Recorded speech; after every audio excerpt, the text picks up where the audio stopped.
What's up, guys? Today we are at House of Gains in Georgetown. I looked over there like I had to remember, but House of Gains in Georgetown, and we're going to go through my go-to pre-workout mobility routine. All right, so we'll get started with one of the staple warm-ups. I do these every time I go into the gym, and that'll be hip 90-90.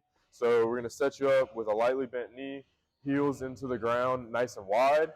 We're going to rotate back and forth. You're trying to get the center of your chest over the center of your knee. Get a stretch in that glute, and then come back.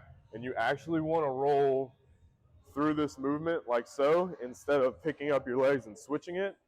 Keeping those heels planted and rocking and rolling through those are kind of part of the hip 90-90 movement. It's not only the glute stretch when you lean forward, but the act of rotating through hip range of motion. After I do hip 90-90s, I usually roll into a kneeling inseam rocker. For this one, you're going to want your hips pointing forward like so. Then you're going to take a leg, raise it up to about a 45-degree angle, walk your foot out a little bit, and then you are going to drag yourself down into that position.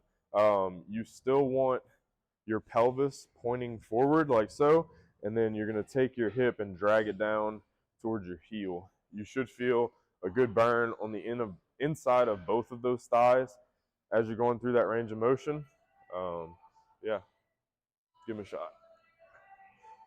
All right, so I have another kneeling rocker for you. This one's going to be more in that forward plane. So get into a kneeling position. Get your foot a little bit further in front of your knee than you would normally do for like a lunge or something like that. And then for this one, you are going to lean forward. You're trying to push this hip forward. Keep your chest nice and tall. You should feel a stretch in the down hip. And then once you get a good stretch there, you're going to push back, roll your toes towards your head. It's going to be a huge hamstring stretch. I usually tap my foot, go back into it, back and forth. And like just spend more time in the spots that are more uncomfortable. I know that doesn't sound very fun, but it'll help you stay safe and flexible and mobile for your workout. Okay, so far pretty much all of the mobilities have been for your lower body. Now we're going to start working on the upper body a little bit, but this one also has a lower body component to it. So we're going to move into a T-spine rotation. For your T-spine rotation, what we're going to do is we're going to kick your leg out. Whatever leg we kick out to that lateral side is going to be the working arm. So whenever you reach through, you should get an inner thigh stretch as well as a upper back stretch. And as you go up, you're going to follow that hand with your head and also push away with this arm. Try and reach as high as you can. Big stretch. Back down through it. Big stretch. Try not to go entirely too fast through these like I tend to do. Make them kind of methodical. Don't just flap around.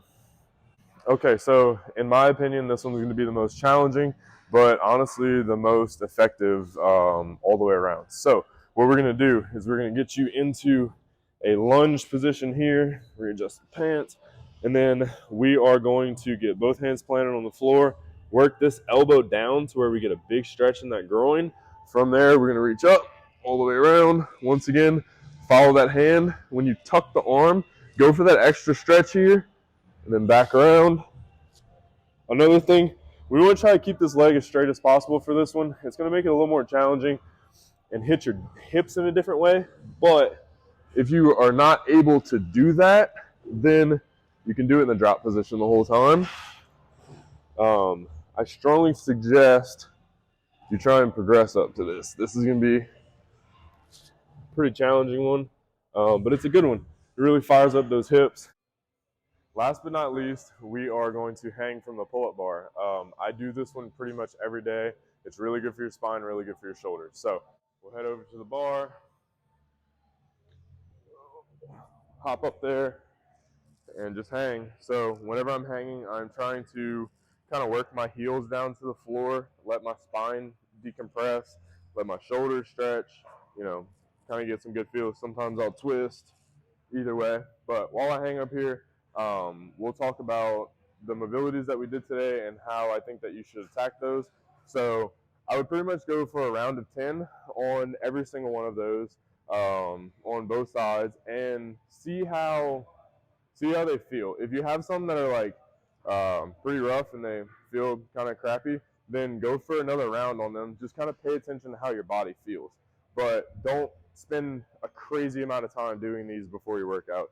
It should be like 10, 15 minutes at max, and then get into your lift for the day. So I hope y'all enjoyed today's video, and you should be hearing a good bit from me soon. Is this too much of a crotch shot?